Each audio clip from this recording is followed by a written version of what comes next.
8. Make that woman talk. Leaving the squad car teams to clean up in the penthouse, Zak Biko rode home in a taxi. His arm was beginning to feel bad, and he'd need some attention before going out again on the Harvey case. Jed Gray must have been watching for the taxi. He was at the open door when the lift took Zak upwards. An hour later, his arm fixed temporarily by a doctor who lived close by and knew the young agent too well to ask questions, Zak felt once again at his ease. Jed was laying the table for dinner, and they were expecting a guest. Colonel Jack Jones had telephoned to say he'd be in about 7. Jed Gray paused in his task of setting the silver out. "You must get some sleep tonight, boss, that arm will begin to jump very soon now." Zak smiled. "I'll jump with it, Jed." Jed, a white cloth over his arm and a dish in his hand, came over to where Zak was reclining. "Are you aiming to go out again, boss?" Zak grinned. "Something like that, Jed. Don't fret. It'll take more than a bullet to stop me clearing this business up before morning." He moved his arm painfully. "I guess the Harvey chain stores will be taking on new staff for old." He sighed with satisfaction. "I'll need our special guest room again. When you get a minute, you might lay down the carpet, hang curtains, and put the decent mattress on the bed. It's only for 24 hours. Zak laughed at the expression on Jed's face. The man would have asked more questions in his anxiety over the continued health of Zak Biko, but the buzz of the front doorbell put a stop to further speculation. Colonel Jack Jones looked as tired as his young agent felt. He came into the living room roaring to be informed what Zak Biko had been up to in the Larning penthouse. "Give Colonel Jack Jones a drink, Jed." Zak waved a limp left hand towards a comfortable chair. Jack Jones snorted but accepted both the chair and the drink. "Before I tell my tale, Jack, there's one big thing you must do, and without asking too many questions I can't answer for a little while." Zak looked at his most innocent as he made this request to his superior officer. The colonel glared. "That penthouse. They found one dead body, previously shot through the knee then knifed. The knee must have been your doing, Zak. They finished him off for you. A thug without his legs would be an added danger to the black gang. That's my reading of it. As for the rest," Jack Jones waved an arm to indicate emptiness, "gone. Including Larning. There's a call out for him, but I don't hope for much." Zak looked puzzled. How did Larning and his pals get out from a penthouse served only by a private lift? "The cops were there within minutes of me getting to ground floor." Jack Jones shrugged. "We'll find out, not that it matters right now. They're gone. I could use a few words with Larning. Tom Larning is close to the top, Jack. He can tell us what the setup is for distributing the drugs and the way Harvey's stores are being used in other parts of the country." Zak looked thoughtful. "But Larning can wait his turn. We have more important things to see to tonight." "So, you said." The colonel looked up as Jed Gray entered with the steaming dishes. "Jed, this boss of yours is all in. He must not go out again tonight, see?" Jed Gray did not smile. "I guess Mr. Biko will do whatever's right, Colonel. It's no use you nor me trying to force him down a lane he can't use." Jed straightened up from putting the dinner on the table. "Dinner is served." Jed turned away. "Don't let it cool off. The meat's just right." Nothing more was said about the Harvey case until the meal was finished.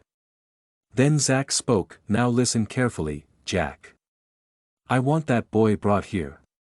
Tonight." The colonel looked astonished. "Why?" "Because I've got a feeling his life is important, to the Harvey case, I mean. Dead, he becomes of no importance. Alive he could interfere in the Harvey estate. I don't want to explain more at this stage, but get on that phone." Zak stopped whatever the colonel meant to say with a raised hand. "Armed ambulance, taken out the back way. Put a young policeman in bed in his place." Jed came back in while Zak was speaking. "You have the nerve to tell me that the boy would be safer in this flat than in a well-guarded nursing home?" Jack Jones looked annoyed. In this flat the kid will live, in that nursing home he hasn't got a chance. Do as I say, Jack. Zak was pleading now. Jed spoke. I'm ready to receive guests, boss. By this Jed meant that the cell which had held Jamie Hall was now comfortable and ready to receive the injured boy whose life had been threatened by the leader of the black gang. Zak nodded, not taking his eyes from the colonel's suspicious face. Jack Jones stared silently at the younger man, then he gave in. Without another word he grabbed the telephone and seconds later was barking orders into it. I'll hold you responsible, Zak. Colonel Jones was again occupying his armchair, a drink at his elbow. What about the Harvey girl? She was suffering from shock, that Dr. Allard told me when I left the Harvey place. She couldn't be questioned yet. She could clear up a lot, I think. She must have known Tom Larning was involved. How much more does she know? Zak sighed. Linda Harvey sure is some girl. That's not what I asked you, son. Zak came back to earth. Normally young girls like Linda Harvey are blessed with everything they need to send a man thinking about bedrooms, except brains. In Linda's case she's got all the brains she can use. The colonel shook his head, snorted, and said, You falling in love, Zak? If so, I'll sack you.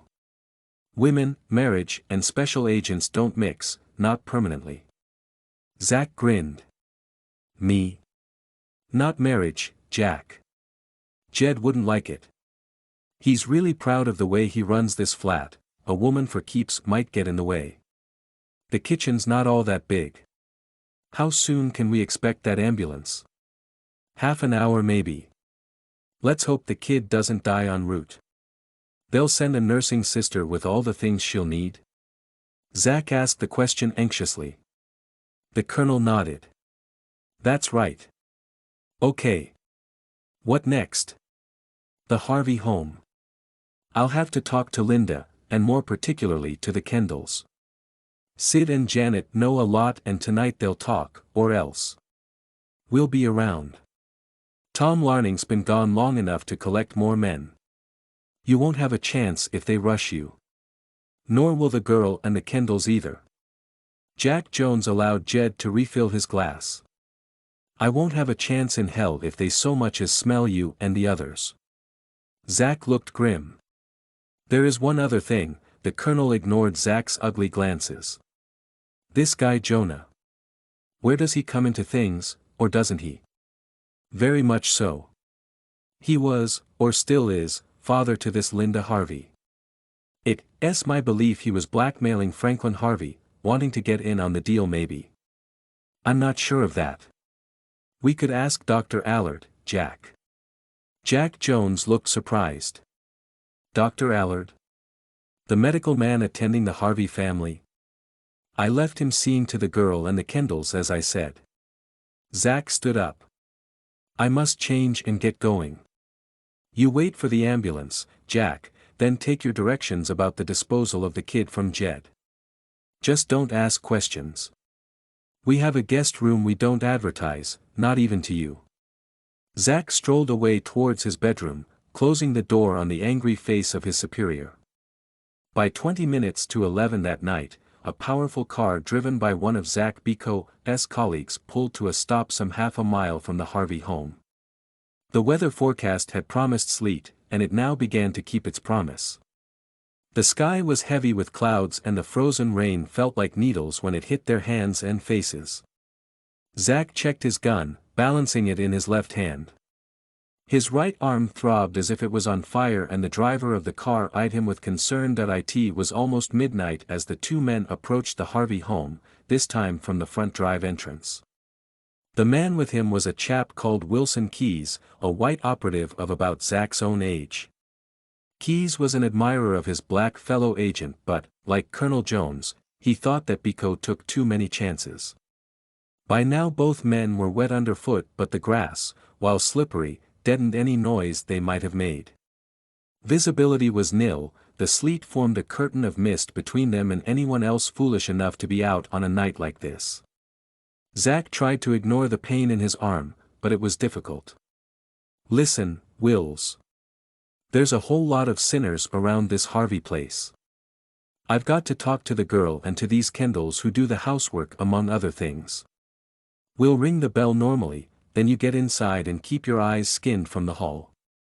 If things get rough, use your radio. All the policemen were equipped with pocket walkie-talkies. Zak had never used one, but he knew the arrangements that had been made between Jack Jones and his other agents. Wilson Keyes was only one of them. He nodded his agreement. In this wet mess it was impossible to talk much. They walked up the shallow steps to the great door to the Harvey home. Zak Biko found and pressed the electric bell. Then they waited.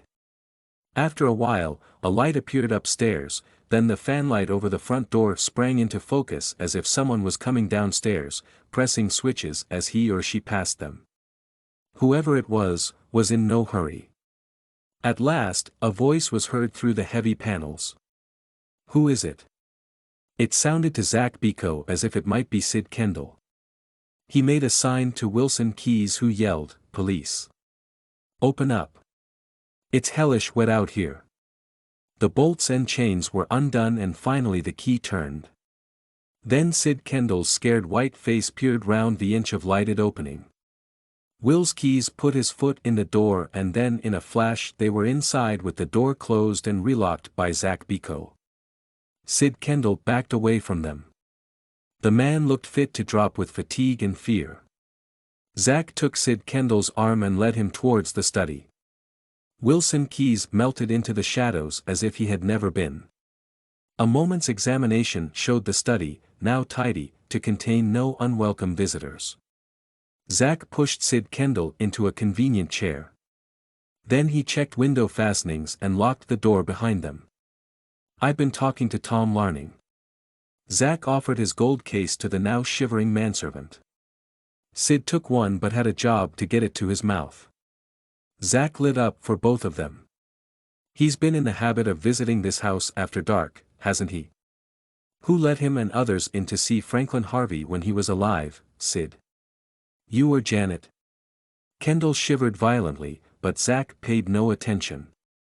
Neither did he turn on the big heater standing cold and gray in the large fireplace. "You leave Jan out of this, mister. She's got nothing to do with it." They heard a voice. It was Janet Kendall running downstairs calling for Sid in a scared kind of voice. "You'll have to let her in, mister. Jan won't leave me alone with you. She'll wake the town if you don't do something." Through the heavy door they heard Janet's voice raised in sudden protest, then a man's deeper tones, then a slight scuffle followed by silence. Zak grinned. Wilson Keyes had charge of Janet Kendall. He turned back to the shaking Sid. "You'll talk, and fast, Sid." Zak's tone was friendly. "If you won't be sensible I'll have you taken into the city for official interrogation. You won't like it."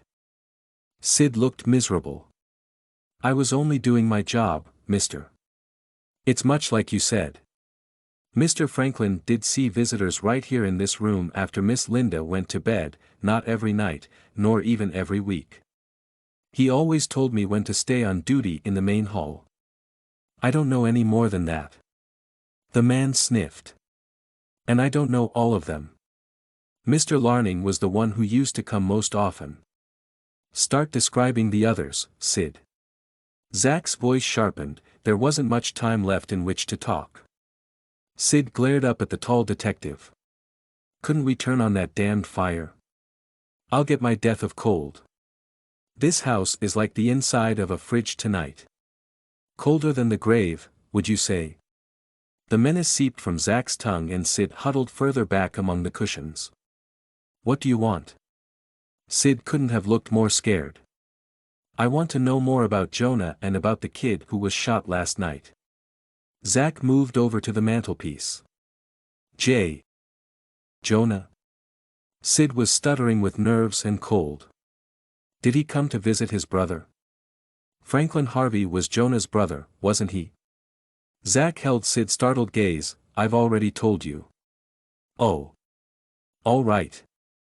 Look, mister, I guess Jonah Harvey did come here at night, just like the others. It was around 6 months back that first time he came. I opened the door, but I never recognized him. It's nearly 20 years, remember? Zak nodded. Since the French train crash. How did Jonah explain that? Sid looked doubtful. He didn't. He just told me who he was and asked to see Mr. Franklin. I showed him in here and then the row started. You had one ear to the keyhole, naturally. Zak sneered, but he had asked the question as if listening at keyholes was one of Sid Kendall's duties. I couldn't help hearing, they were shouting fit to bust. Then Miss Linda ran down and after that they calmed down and I didn't hear any more. Sid was talking fast now. Later on, about a month later, Jonah came again. This time he only saw Mr. Franklin. He looked blue with the cold. Switch on that fire, mister. I've said so much now, I'll tell you what I know, but it's not much, I'm warning you. Zak bent down and turned the fire on. The glow and the warmth began to spread throughout the room. 15 minutes later, just when Zak Biko was thinking he'd got all that Sid could give him, the man said something very strange. Zak started like a mountain goat when Sid said, "There's one thing more, mister, if you must know." It was one night several weeks back. I was on duty in the hall because Mr. Franklin was expecting a visitor. When he came it was a thick-set guy around 35 or so, not too tall and very well dressed. He came in a car, but I didn't see the make, nor who was driving it because it moved off before I got the hall door open to let this guy in, see? I saw the taillights going slowly down the drive, then the parking lights. The car stopped just beyond those trees you'll have noticed. Sid stopped to catch his breath and Zak waited. This guy didn't give me his hat nor coat. He kept them on. I remember he was wearing gloves and a white silk scarf round his neck. He had a sort of old-fashioned doctor's bag in his hand. He seemed to know his way, too. He nodded at me and then made straight for this room. As he went in, I heard him say, "Evening, Frank. Here's something to please the angel of death if nothing else does." Sid's voice droned to a stop. Angel of death. Zak spoke the word softly. I've heard that term before in this case. Now who said it? The kid. The boy who got shot. He turned on the seated manservant. Nothing else? Don't lie to me, Kendall. It could be dangerous. Sid's head wagged from side to side. They never told me anything, mister, and I've told you all I know. That's the truth. After a long silence Zak said, "All right, Sid. You can go back to bed. I'll have a word with Janet now." Sid looked more scared than ever. Jan's all right. She's in the same boat as me, only Miss Linda's like her own daughter. Zak grinned, helping Sid to his feet and then leading him towards the door. He unlocked it, took a glance into the deserted hall, and then gave him a push. "Upstairs into your room and stay there, if you know what's good for you." Sid nodded his head and Zak stood at the bottom stair watching him scuttle upwards like a frightened mouse trying to find its hole. "I've got the old girl in here."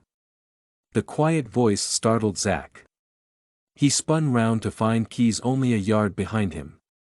She looked like trouble, so I put a stopper in. Zak nodded and took one more glance up the staircase. "Bring the lady in here will you, Wills, it's warmer." He stayed in the hall, anxious to be on hand if help was needed with the infuriated housekeeper. When Wilson Keys emerged from the room to which he had taken her, he was carrying the struggling Janet Kendall like someone delivering a sack of coal. Frantically she tried to kick out, but she had short thick legs, and these had been roped together at the ankles. Her arms and mouth were bound and gagged by Will's belt and handkerchief respectively. Her efforts were useless. Keys carried his burden into the study and dumped Janet into the chair recently occupied by Sid. Then he left her with Zak Biko and went away to watch for further intruders. The house remained, however, in a brooding silence.